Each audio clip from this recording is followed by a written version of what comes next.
श्रीगुरुभ्यो नमः। हरिः ओम्।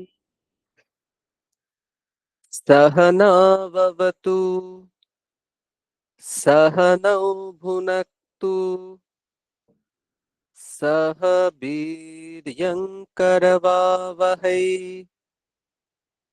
तेजस्विनावधीतमस्तु मा विद्विषावहै। ॐ शान्ति शान्ति शान्तिः। ॐ सहस्रशीर्षं देवं विश्वाक्षं विश्वशम्भुवम् विश्वन्नारायणं देवमक्षरं परमं पदम् विश्वतः परमान् नित्यं विश्वन्नारायणगं हरिम् विश्वमेवेदं पुरुषस्तद्विश्वमुपजीवति पतिं विश्वस्यात्मेश्वरगं शाश्वतगं शिवमच्युतम् नारायणं महाज्ञेयं विश्वात्मानं परायणम् नारायणपरो ज्योतिरात्मा नारायणः परः नारायणपरं ब्रह्म तत्त्वन्नारायणः परः नारायणपरो ध्याता ध्यानन्नारायणः परः यच्च किञ्चिज्जगत्सर्वं दृश्यते श्रूयतेऽपि वा अन्तर्बहिश्च तत्सर्वं व्याप्य नारायणस्थितः अनन्तमव्ययं कविगं समुद्रेऽन्तं विश्वशम्भुवम् पद्मकोशप्रतीकाशगं हृदयं चाप्यधोमुखम् अधो निष्ट्यावितस्त्यान्ते नाभ्यामुपरि ज्वालमालाकुलं भाति विश्वस्यायतनं महत् सन्ततगं शिलाभिस्तुलं बत्याकोशसन्निभम् तस्यान्ते सुषिरगं सूक्ष्मं सर्वं प्रतिष्ठितम् तस्य मध्ये महानग्निर्विश्वार्चिर्विश्वतो मुखः सोऽग्रभुग्बिभजन् तिष्ठन्नाहारमजरः कविः तिर्यगूर्ध्वमधः शायीरश्मयस्तस्य सन्तता सन्तापयति स्वं देहमापादतलमस्तकः तस्य मध्ये वह्निशिखा अणियो ऊर्ध्वा व्यवस्थितः नीलतो यदमध्यस्थाद्विद्युल्लेखे बभास्वरा नीवारशोकवत्तन्वी पीताभास्वत्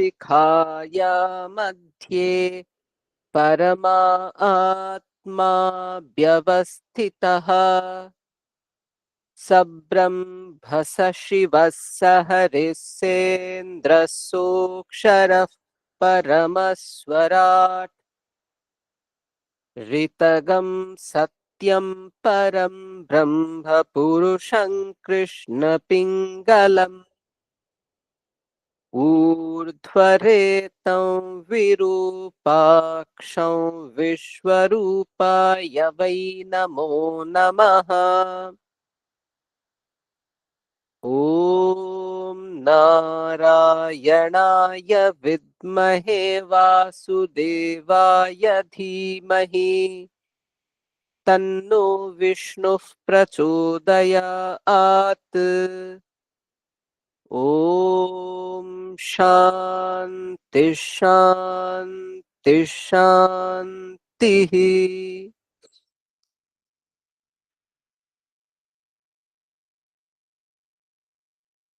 अथ श्रीमद्भगवद्गीता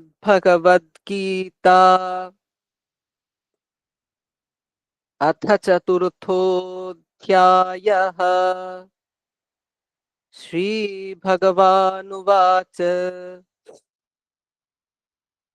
इमौ विवस्वते योगं प्रोक्तवानहमव्ययम् विवस्वान्मनवे प्राह मनुरिक्ष्वाकवे ब्रवीत् एवं परम्परा प्राप्तम् इमं राजर्षयो विदुः सकाले नेह महता योगो नष्टः परन्तप स एवायं मया तेद्य योगः प्रोक्तः पुरातनः भक्तोऽसि मे सखा चेति रहस्यं ह्येतदुत्तमम्। अर्जुन उवाच अपरं भवतो जन्म परं जन्म विवस्वतः कथमेतद्विजानीयाम् त्वमादौ प्रोक्तवानिति। श्रीभगवानुवाच बहूनि मे व्यतीतानि जन्मानि तव चार्जुन तान्यहं वेद सर्वाणि न त्वं वेत्थ परन्तप अजोऽपि सन्नव्ययात्मा भूतानामीश्वरोऽपि सन् प्रकृतिं स्वामधिष्ठाय सम्भवाम्यात्ममायया यदा यदा हि धर्मस्य ग्लानिर्भवति भारत अभ्युत्थानमधर्मस्य तदात्मानं सृजाम्यहम् परित्राणाय साधूनां विनाशाय च दुष्कृताम् धर्म संस्थापनार्थाय संभवामि युगे युगे जन्म कर्म च मे दिव्यम् एवं यो वेत्ति तत्त्वतः त्यक्त्वा देहं पुनर्जन्म नैति मामेति सोऽर्जुन वीतरागभयक्रोधा मन्मया मामुपाश्रिताः बहवो ज्ञानतपसा पूता मद्भावमागताः ये यथा मां प्रपद्यन्ते तांस्तथैव भजाम्यहम् मम वर्त्मानुवर्तन्ते मनुष्याः पार्थ सर्वशः काङ्क्षन्तः कर्मणां सिद्धिं यजन्त इह देवताः क्षिप्रं हि मानुषे लोके सिद्धिर्भवति कर्मजा चातुर्वर्ण्यं मया सृष्टं गुणकर्म विभागशः तस्य कर्तारमपि मां विद्यकर्तारमव्ययम् न मां कर्माणि लिम्पन्ति न मे कर्मफले स्पृहा इति माय्योऽभिजानाति कर्मभिर्न स बध्यते एवं ज्ञात्वा कृतं कर्म पूर्वैरपि मुमुक्षुभिः कुरु कर्मैव तस्मात् त्वं पूर्वैः पूर्वतरं कृतम्।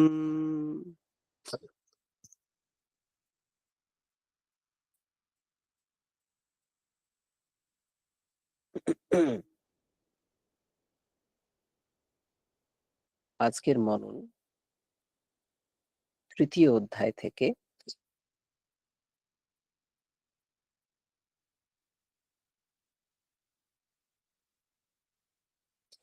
তৃতীয় অধ্যায়ের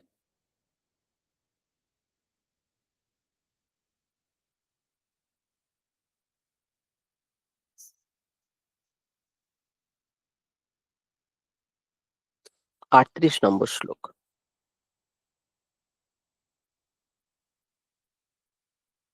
আমি প্রথমে পড়ছি। ধূমেনাব্রিয়তে বহ্নিঃ यथादर्शो मलेन च यथोल्बेनावृतो गर्भः तथा तेनेदमावृतम्।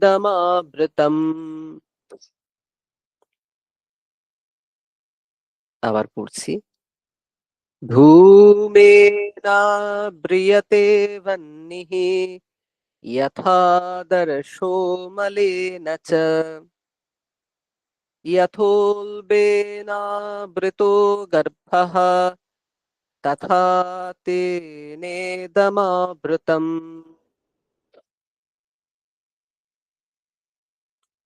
এর অর্থ হচ্ছে যেমন ধূমের দ্বারা অগ্নি মানে ধোঁয়ার দ্বারা আগুন, ময়লার দ্বারা আয়না এবং জরায়ুর দ্বারা গর্ভ আবৃত থাকে, তেমনি কামনা দ্বারা জ্ঞান আবৃত থাকে।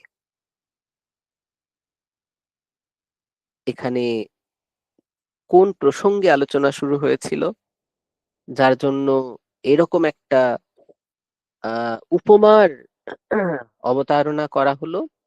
এখানে প্রশ্ন করা হয়েছিল যে হে কৃষ্ণ,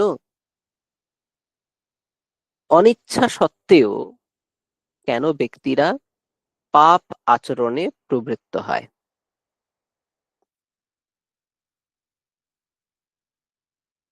অনেক সময় তারা প্রকৃত বিষয় জানে, কিন্তু জানা সত্ত্বেও তারা ভুল কাজে প্রবৃত্ত হয়। তো তার কারণ কি? শ্রী ভগবান বলেছিলেন, দেখো অর্জুন, রজগুণ থেকে উৎপন্ন কাম এবং ক্রোধই এর কারণ। তুমি এই কামকে বিশেষ করে মহাশানহ, তার ভীষণ ক্ষুধা, তার ক্ষুধা কখনো শান্ত হয় না, সেই বাসনা মহাশানহ এবং মহা পাপমা, এবং তা মহা অনর্থকর। একে তুমি শত্রু বলেই জানবে। এখানে কাম সম্বন্ধে বলা হচ্ছে, ডিজায়ার সম্বন্ধে বলা হচ্ছে। যে মহাশনঃ, মহাপাপ মা, তুমি এই দুটিকে বিদ্ধি এনম, তুমি এই কামকে শত্রু বলে জানবে। এবং কেন এই কাম শত্রু? শঙ্করাচার্য বলছেন কথম কথম বৈরি ইতি দৃষ্টান্তৈহি প্রত্যায়য়তি। কেন এই কাম আমাদের শত্রু, এটা দৃষ্টান্তের মাধ্যমে বলা হচ্ছে। কিভাবে বলা হচ্ছে? যেমন ধোঁয়ার দ্বারা আগুন আবৃত থাকে, আগুনের কাজ হচ্ছে প্রকাশ করা, উল্টো দিকে ধোঁয়ার কাজ হচ্ছে প্রকাশকে আবৃত করা। ধোঁয়া হলে ভেতরের আগুনটা দেখা যায় না, তো ধোঁয়া হচ্ছে অপ্রকাশাত্মক আর আগুন হচ্ছে প্রকাশাত্মক। সেরকমই জ্ঞান, সে প্রকাশাত্মক, সে বিবিধ বিষয়কে আমাদের কাছে প্রকাশিত করে। ঠিক তার উল্টো দিকে দাঁড়িয়ে আছে কাম, সে হচ্ছে অপ্রকাশাত্মক।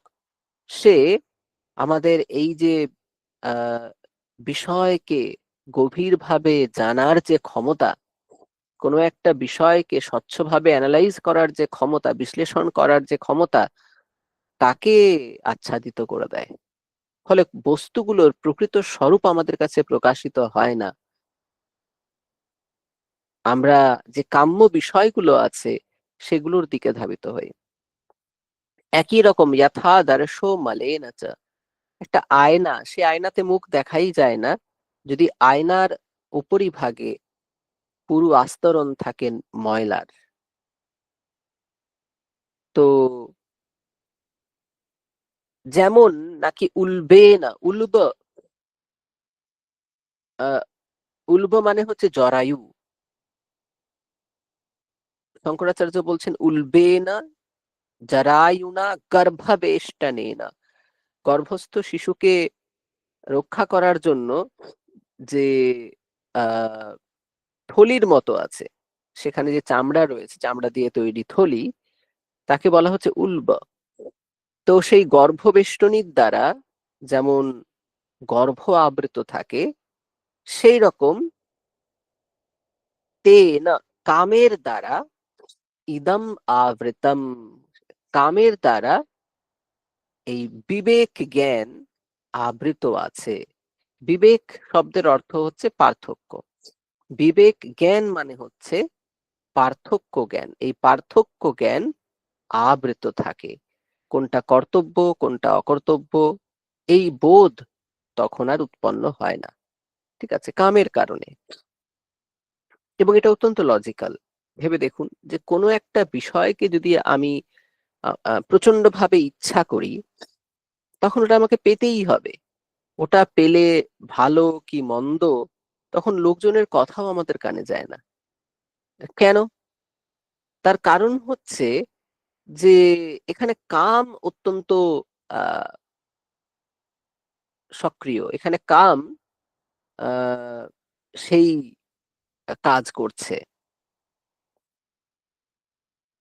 তো এই জন্য এখানে বলা হচ্ছে যে মানে সরি, কাম আমাদের ওখানে কি অসুবিধা করছে, আমাদের ওই যে প্রজ্ঞা দৃষ্টি, যেটা যেটা আমাদের বিবেক বুদ্ধি, যার দ্বারা আমরা কর্তব্য অকর্তব্য ভালো মন্দ এইগুলোকে বিচার করতে থাকি, সেই পুরো বুদ্ধিটাকে একদম মিউট করে দেয়। তো ফলে আমরা তখন সিদ্ধান্ত গ্রহণের ক্ষেত্রে খুব একটা বেশি সফল হই না। এই জন্য দেখবেন আমাদের আহ, জীবনে আমরা বিভিন্ন সময় বিভিন্ন ক্রস রোডে এসে দাঁড়াই, এমন একটা জায়গায় যেখানে দাঁড়িয়ে নিজের সিদ্ধান্ত নিতে পারি না। তার কারণ আমি মোহগ্রস্ত হয়েছি, কামনার দ্বারা বা ভয়ের দ্বারা, কোনো কিছুর দ্বারা আমি প্রভাবিত হয়েছি এবং আমি সঠিক সিদ্ধান্তটা নিতে পারছি না। তখন এক্সটার্নাল হেল্প লাগে, যে কোনো একজন প্রাজ্ঞ মানুষের সাথে কথা বলে নেওয়া, তা যে আমার এরকম একটা সিচুয়েশন হয়েছে, কোনটা আমার করা উচিত। তখন যেহেতু উনি আহ কামনা বাসনার দ্বারা বা আপনার মধ্যে যে ভয়গুলো রয়েছে সেগুলোর দ্বারা জর্জরিত নন, তাই উনি একটা কথা বলতে পারবেন। একই রকম ওই কথা আপনিও বলতে পারবেন আরেকজনের জন্য। কিন্তু আপনি নিজের ক্ষেত্রে আহ সিদ্ধান্ত নেওয়ার ক্ষেত্রে হয়তো মাঝে মাঝে অসুবিধায় পড়তে পারেন। এই প্রজ্ঞা দৃষ্টি যদি কোনো কারণে কামনার দ্বারা বা অন্যান্য কোনো বিষয়ের দ্বারা যদি বাধাপ্রাপ্ত হয়। এই জন্য এখানে সুন্দর উদাহরণ দিয়ে বলছেন যে এই কামের দ্বারা জ্ঞান আবৃত থাকে। কাম যখন উত্থিত হয়, কাম যখন জেগে ওঠে, কোনো একটা কিছু পাওয়ার ইচ্ছে যখন প্রবল হয়, তখন কিন্তু ওই প্রজ্ঞা দৃষ্টি, ওই বিবেক জ্ঞান কিন্তু তখন আর কাজ করে না। ঠিক আছে? তো এই জন্য আমাদের এই কামকে শত্রু বলে জানতে হবে। ও বহু দিক দিয়ে আমাদের ক্ষতি করে। আমি ভালো জিনিস চাইলে যেমন আমার ভালো হবে, কিন্তু ভালো জিনিস না চাইলে আমার ক্ষতিই হবে। এবং ভালো জিনিসের যে চাওয়াটা, সেই চাওয়াটাও কিন্তু আমাদের মনকে চঞ্চল করে। ফলে আহ যত কামনা বাসনা কমানো যায়, তত আমরা অন্তরে শান্তি অর্জন করতে পারবো। তো এটা আগেও আমরা একটা আলোচনায় বলেছিলাম। তো এখানে মূলত সেই কাম যে সমস্ত নষ্টের গোড়া, ঠিক আছে, সেই বিষয়টাকে এখানে খুব সুন্দর করে প্রতিপাদন করা হচ্ছে, এবং যাতে অর্জুন বুঝতে পারে পুরো বিষয়টাকে, সেই জন্য বারবার উদাহরণ ইত্যাদি দিয়ে বোঝানো হচ্ছে। ঠিক আছে? এরপরে আপনারা প্রাত্যহিক ধ্যান, জপ, শরীরচর্চা ইত্যাদির মাধ্যমে আজকের সুন্দর দিন শুরু করুন। সকলকে সুপ্রভাত।